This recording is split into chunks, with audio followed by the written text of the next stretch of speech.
बाबा, आप रुक जाइए, मौसम बहुत ज्यादा खराब है।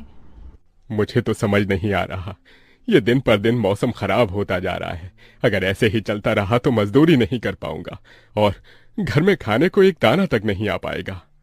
तभी बहुत तेज आंधी तूफान चलता है। अरे देखो जरा देखो, कितनी तेज तूफान चल रहा है। अरे महेश बेटा, तू झोपड़ी के ऊपर तिरपाल तो लगा कर आया था ना? हाँ बाबा, लगा दी थी तिरपाल। और उसके ऊपर तूने ईंटें रखी थी या नहीं? बाबा, ईंट रखना तो मैं भूल गया। महेश के इतना कहते ही झोपड़ी के अंदर बारिश की वजह से पानी टपकना शुरू हो जाता है। हे भगवान महेश, तूने ये क्या किया? तुझे मैंने कहा था बारिश और तूफान तेज है, तुझे ईंटें रख देनी चाहिए थी। मुझे लग रहा है कि तिरपाल उड़ गई। चल चल मेरे साथ चल। अब तुझे मेरे साथ भीगते हुए मेहनत करनी होगी, नहीं तो पूरे घर में पानी ही पानी भर जाएगा। देवेश इतना बोल ही रहा था कि घर के अंदर वाकई छत से पानी टपकने लगा। हाँ पिताजी, आप सही कह रहे हो, चलो चलते हैं जल्दी से। दोनों बाप बेटा बारिश में बाहर निकलते हैं और झोपड़ी की छत पर तिरपाल को सही से लगाना शुरू कर देते हैं। अरे बेटा, ईंट को अच्छे से रखना, कहीं ईंट गिर न जाए। ठीक है पिताजी, सही सही रखूंगा। महेश इतना कहकर अच्छे से ईंट से तिरपाल को दबाने लगता है, जिससे छत ढक जाती है और झोपड़ी में पानी टपकना बंद हो जाता है। लेकिन इसी के चलते हुए बेचारे दोनों के दोनों बहुत बुरी तरह भीग जाते हैं। अरे चलो बेटा, बहुत ठंड हो रही है, बाहर घर में चलते हैं। चलो, बरसात में मौसम बिल्कुल ठंडा हो गया है। हाँ पिताजी, आपने बिल्कुल सही कहा, चलिए। जब दोनों बाप बेटा घर के अंदर आ जाते हैं तो मेघा उन्हें सूखा कपड़ा देती है और अपना शरीर पोंछने के लिए कहती है। आप लोग अपना शरीर पोंछ लो और सूखे कपड़े पहन लो, नहीं तो ठंड लग सकती है।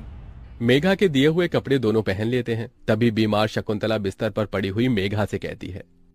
अरे बेटी, तूने खाने के लिए कुछ बनाया नहीं? माँ, मैं बारिश के रुकने का इंतजार कर रही हूँ। घर के अंदर खाना कैसे बनाऊंगी? सारे में धुआं ही धुआं हो जाएगा। मेरी दवाई का समय हो गया है और मुझे भूख भी लग रही है। ठीक है माँ, मैं कुछ करती हूँ।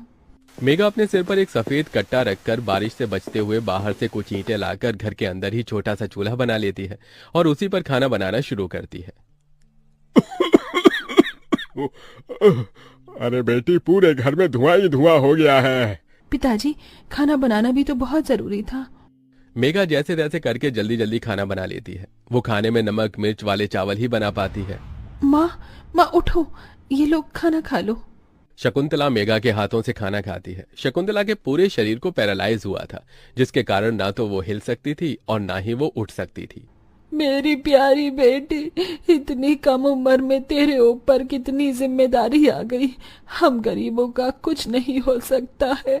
इस गरीब झोपड़ी के अंदर हम कैसे कैसे दिन देखते हैं। कोई बात नहीं माँ, बच्चे समय के अनुसार बड़े होते हैं, लेकिन मैं समय से पहले बड़ी हो गई हूँ। आपको तो खुश होना चाहिए।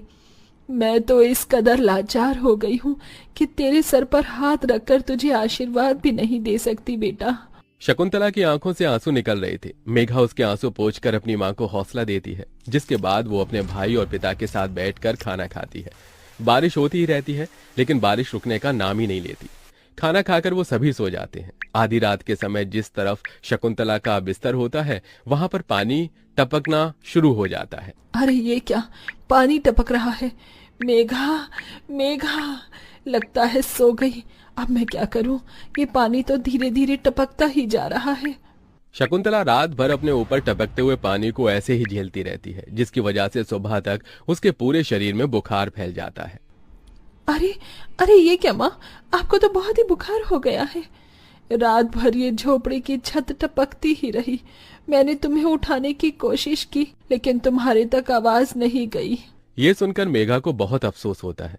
वो सूखे कपड़ों पर अपनी मां को सहारा लगाकर लिटा देती है और उनके कपड़े भी बदल देती है। लेकिन तभी अचानक से गांव में बाढ़ आ जाती है। अरे अरे, ये क्या हो, यहाँ तो पानी भर रहा है। अरे लगता है गांव में बाढ़ आ गई है। अरे हम लोग क्या करें? अरे बेटा महेश, अरे भाई, अपनी माँ को कंधे पर उठा, नहीं तो हम सभी बह जाएंगे। अरे पानी में कोई जुगाड़ करता हूँ बेटा। देवेश फौरन घर के बाहर जाता है। जहां वो आसपास देखता है, उसे एक रेडी दिखाई देती है। देवेश उसे लेकर आता है, जिस पर शकुंतला को लिटा देता है। अरे चारों तरफ पानी ही पानी हो रहा है, हमें अब यहाँ से जाना होगा, नहीं तो पानी में हम डूब जाएंगे। तभी अचानक से उनकी झोपड़ी पानी में डूबकर बह जाती है। हमारी